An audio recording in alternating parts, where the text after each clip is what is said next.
大家好，欢迎来到听书学识。今天我要给大家介绍由生野俊明先生所著的《不过度的练习》这本书。如今的我们，在日常生活中因为做的太多，不知不觉中正在磨损自己的内心，比如过度担心、过度在意他人感受，或者过度期待等等，结果却往往是自己亲手把人生的幸福感一点一点拉低了。当然，适度的担心，适度的为他人着想，并不是坏事。正是因为有这些，人类社会才得以成立，人性才不断加深。但是，一旦过度，我们就会渐渐迷失人生真正的目标，而痛苦也就由此产生。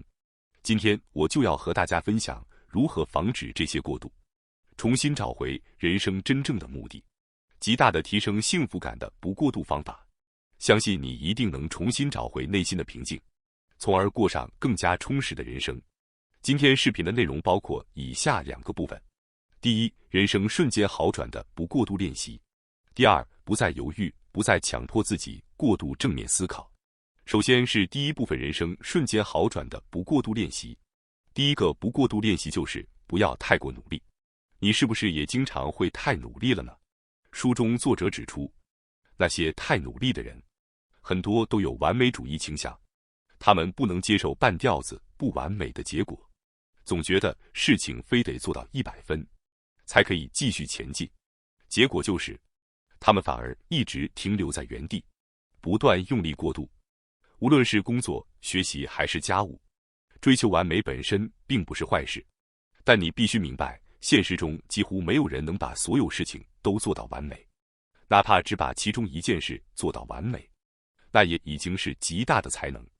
重要的是，不要责怪自己做不到完美，也不要觉得这是失败，而是应该接受人生就是如此，完美并不存在，这才是关键。不管一个人多有才华、多有能力，他的表现也会受到环境和身体状况等因素的影响，所以哪怕是天才，也未必总是能取得成功。所以如果我们做不到完美，能否原谅自己，停止自我否定，就变得非常重要了。书中用一个非常生动的例子来说明完美主义是如何毁掉人生的。让我们一起来看看。假设你听说客人要来了，于是开始打扫家门口的落叶。你清扫干净后，看着整洁的门前，心情也变得清爽。相信即将到来的客人看到这一幕，也一定会感到愉快。但就在客人到达的前一刻，突然一阵风吹来，几片落叶又飘了下来，眼看客人还有几十秒就要到了。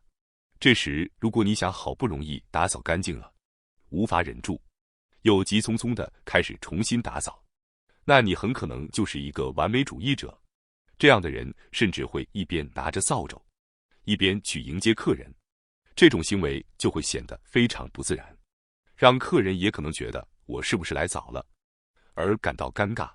本来你是想给客人留下好印象，但因为过度追求完美，反而让对方感到不舒服，结果适得其反。相反，如果我们能这样想，我已经尽力打扫了，落叶是自然的事情，不需要再纠结，那就能放下执着，坦然地迎接客人。这种原谅自己的心态其实非常重要。书的作者是位禅僧，在禅宗的思想中，灵活的心态和随机应变的能力非常关键。为了培养这种灵活的心，就要避免被先入为主的观念、刻板的想法或固定的信念所束缚，要有像空一般自由的内心。而完美主义者往往容易被应该这样或必须那样这类想法困住，这种执念会让人难以根据当下的情况或他人的需求做出灵活应对。但请注意，灵活并不等于放纵或懒惰，也不是对自己太宽容，而是一种柔韧的内在力量，一种适应变化的自由。这种柔软才是真正的强大，这种柔韧的力量最终能带来成功与幸福。因此，完美主义者请务必尝试放下对完美的执着，哪怕只是稍微松手一点，你都会发现人生突然变轻松了许多。接下来要介绍的第2个能让人生瞬间好转的不过度练习是不要过度执着于金钱。金钱是我们生存中不可或缺的工具，它能让我们衣食无忧，获得医疗和服务等基本生活保障。适当的积蓄也确实能带来安心感和余裕。因此，想赚钱或想多一点储蓄是非常自然的人类心理。但如果这种想要更多的贪欲太强，我们就必须谨慎应对了。佛教中有一句话叫做“知足常乐”，意思是说人的欲望是无止境的。如果不能在某个点上学会满足，内心就永远不会安宁，不停追求更多，会让我们的身心逐渐疲惫耗尽。哪怕收入不多，只要能维持基本生活，我们也能从中获得幸福感。这不只适用于金钱，也适用于物质。只要生活所需的东西齐备，我们就应学会感恩当下，接受现状，不必总想着更大的房子或更高级的车。真正的知足常乐，是从平静的日常中感受到幸福。本质上，赚钱是手段而非目的，人生的目标是过得幸福，而金钱只是达成这一目标的方法之一。然而，现实中很多人却把赚钱本身变成了目的。现在也有很多人把存钱当作最终目标，总想着怎么才能赚得更多，于是急于参与各种投资、副业，却渐渐忘了幸福生活这个初衷，反而被贪欲主宰了。所以，请你也思考一下，我要赚那么多钱，究竟是为了什么？曾经是为了享受人生的工具，金钱，什么时候变成了人生的主角呢？一旦忘了金钱只是手段，把它当成目标，人生就会失衡。我们可能确实存下了一些钱，但与之交换的，却是内心的贫乏和幸福感的流失。为了避免这种情况，我们要时刻问自己：我想用这笔钱来做什么？我攒钱是为了什么？只要不忘初衷，把握好目标和手段的关系，就能重新找回平衡的人生与真正的幸福。如果你能意识到这一点，原来幸福其实不一定要花钱就能获得，你将会有一种豁然开朗的感觉。如此一来，你就不再需要勉强去投资，不必强迫自己省吃俭用来积蓄财富。你会开始相信，为了自己的幸福，只要有基本的金钱保障就已经足够了。你会愿意不再过度工作，把更多时间用于自己的兴趣爱好，投入到那些真正能够丰富你人生的事情上。第三个能够让人生瞬间好转的不过度练习，就是不要过度花钱。如今我们生活在一个物质极为丰富的时代，想要的东西几乎可以点击一下就送到家里，消费变得前所未有的便利。正因为如此，很多人陷入了过度消费的困扰之中。花钱的确可以带来短暂的释放感与满足感，但从长远来看，过度消费只会引发经济上的焦虑，而且许多人在浪费之后还会陷入自责与后悔之中。那么我们要如何摆脱这种浪费行为呢？关键在于弄清楚导致浪费的心理原因。最常见的原因之一就是压力释放。真正感到幸福、内心满足的人，其实并不会进行冲动购物。很多人只是为了逃避压力，才以购物作为一种临时性的发泄方式。另一个重要原因是与他人的比较。现代社会信息爆炸，透过网络，我们可以轻易看到他人的生活与消费行为。这种他有，我也要有的比较心理，会不断助长我们的消费欲望。但问题在于，跟别人比较并不能带来真正的幸福，因为每个人对于幸福的标准和感受都是不同的。对别人来说，可能是幸福的东西，未必适合你，也未必能让你感到满足。只要你还在跟别人比，无论你拥有多少东西，你都不会感到真正的幸福。导致浪费的因素是资本主义结构的影响。如今的营销手段和技术工具，尤其是人工智能，早已被精巧的设计用来刺激人们的消费欲望。例如限时优惠、特价回馈、即刻购买等等，这些词汇牢牢抓住了我们的注意力，结果就是我们会不知不觉地买下根本不需要的东西，最终陷入资本主义的陷阱。不过，其实有一个可以一举解决上述所有浪费问题的方法，那就是对自己已经拥有的东西心怀感恩。当你学会感谢已经拥有的一切，欲望自然就会减少。例如，当你产生想买这个的念头时，请先停下来，环顾一下你的房间、你的生活空间，想一想，我一直以来不就是靠这些现有的东西过来的吗？如果这些东西已经陪伴你到现在，足以支撑你的人生，那你真的没有必要再买新的。这样一想，你自然会对周围熟悉的物品产生感恩之心，进而提升对它们的珍惜和喜爱。这份感情会慢慢削弱你想买新东西的冲动。这是一种非常有效的控制物欲和防止浪费的方法，希望你能试试看。第4个能让人生瞬间好转的不过度练习是不要过度愤怒的练习。人类有喜怒哀乐等各种情感，这些情绪正是我们活着的证明。只要生命存在，情绪就会不断地从内心涌现。因此，我们不应该否定情绪本身，关键是接纳情绪，并学会由自己来掌控它。其实，情绪并不只是简单的生理反应，它在我们行动与判断中扮演着非常重要的角色。例如，愤怒并不只是因为讨厌某件事而感到生气的生理反应，它同时也是一种保护自己和重要事物的能量来源。又比如，喜悦并不仅仅是因为高兴的事而感到开心，它还能提高我们维持舒适、安全状态的动力。可以说，情绪是一种心灵的警报系统，是人类生存的必要机制。但问题在于，当情绪过于强烈或持续太久时，它就会带来负面影响，尤其是过度的愤怒，极易在人际关系中引发严重问题。当愤怒太强烈时，矛盾可能升级为暴力。现实中，有不少人因为控制不了愤怒而伤害他人，毁掉了自己的人生。即使没有爆发激烈的怒火，如果愤怒持续存在，也非常有害。哪怕是微小的怒气长期积压，也会使人一直处于紧张状态，影响身心健康。愤怒可能导致失眠、降低睡眠质量等问题。因此，重要的是吸收愤怒中有用的部分，同时学会控制其破坏性的一面。也就是说，要保留愤怒能保护自己和亲人的那一面，排除会伤害他人的负面情绪。当然，说起来容易，情绪特别是愤怒的控制其实并不简单。为什么这么难？原因之一是人们常常把情绪误认为是自我的一部分，但实际上，情绪只是心的波动，不是心本身。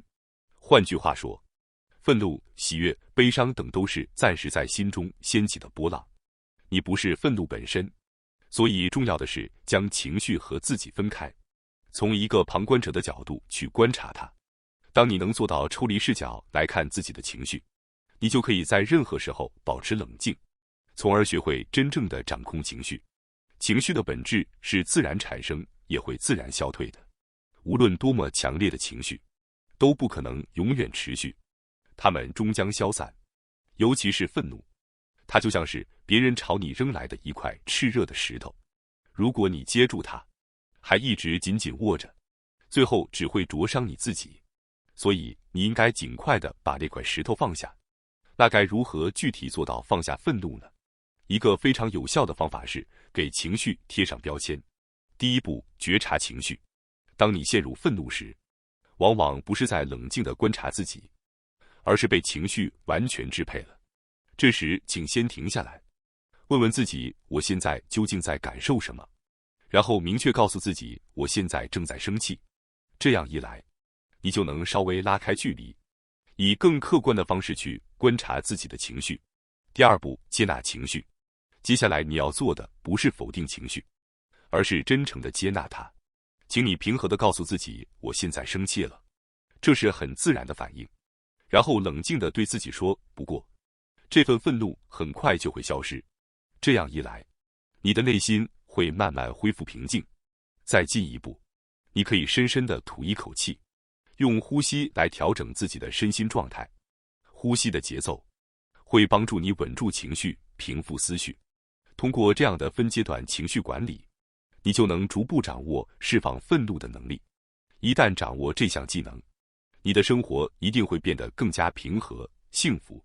接下来是第二部分，不要过度犹豫，也不要强行变得过于正面思考。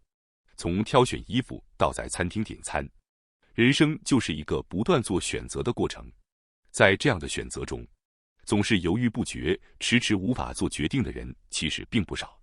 虽然我们都希望能干脆利落地做决定，但现实中却常常陷入犹豫。造成犹豫不决的原因很多，既有心理因素，也有环境因素交织在一起。其中很大的一个原因就是害怕失败。当一个人太害怕失败时，就会不断担心万一选错了怎么办，于是就不断推迟决定。对于这样的人来说，重要的是要认识到失败本身也是学习的一部分，并学会用积极的心态来看待失败，从而减轻恐惧感，把失败看作是通向成功的必经之路，就能放下失败怎么办的焦虑。另外，容易优柔寡断的人还有一个常见的特点，那就是太在意别人的评价。因为过分在意他人的意见和反应，就把自己怎么看让位于别人会怎么看，从而陷入选择困难。这其实是因为没有明确自己的价值观和目标，所以判断标准很容易动摇。如果内心缺乏清晰的判断基准，那么难以做决定也是理所当然的。设想一个没有他人干扰的场景，有助于从别人的标准中解放出来，回归自己的基准来判断。一旦能以自己的判断为主，做决定的速度和信心都会大大提升。另外，当选择太多时，也容易陷入比较过度的状态，结果反而难以抉择。这时重要的是主动减少选项，给自己设定限制条件，让选择变得简单。事实上，在这些犹豫不决的人当中，还有不少人有着完美主义倾向。他们因为过于害怕失败，不管再怎么思考也无法安心，结果什么都选不下来。那为什么会这么不安呢？我们来一起思考这个问题。一个原因是对未来的不确定性感到本能上的不安。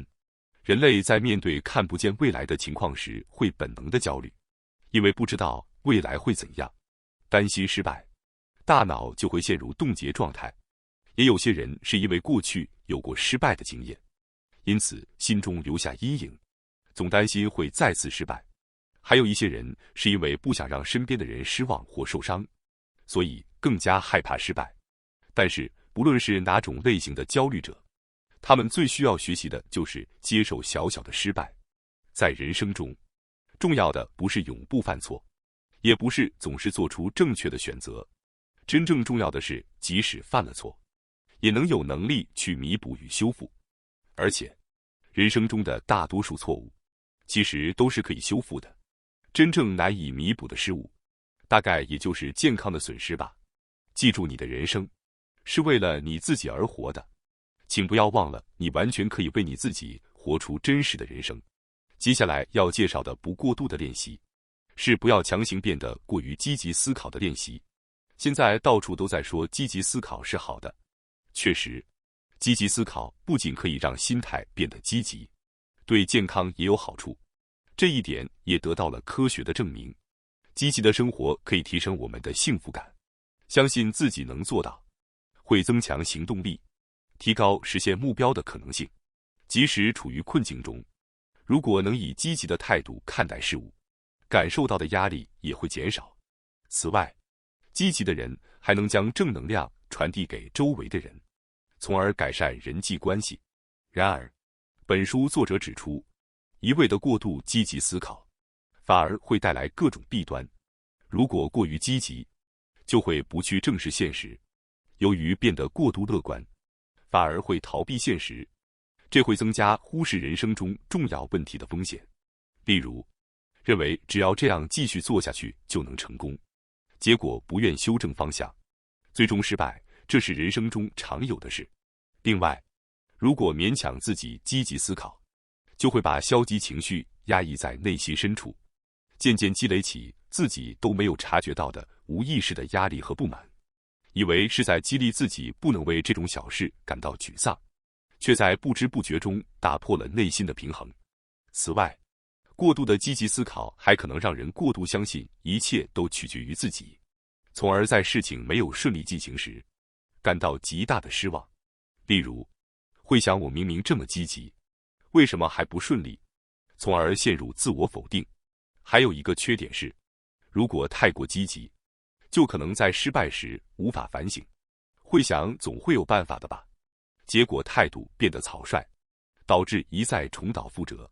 因此，从这些情况来看，人生中重要的是积极与消极的平衡，不过度积极，也不过度消极，冷静客观地看待自己才是关键。只要能掌握这个平衡，就能把做得不好的事情转化为做得好的契机。也就是说，能够客观地看待那些没做好的事，进行反省，并在下次付诸实践。希望这些不过度练习能帮助你放下执念，找回内心的平静与幸福。记住，人生不是追求完美，而是学会在不完美中活得自在。感谢大家收看今天的节目。如果你喜欢我们分享的内容，记得点赞、订阅并开启小铃铛通知，第一时间获取我们的更新。在下次的节目中，我们将继续为大家分享更多有益的书籍。再次感谢大家的支持，我们下期再见。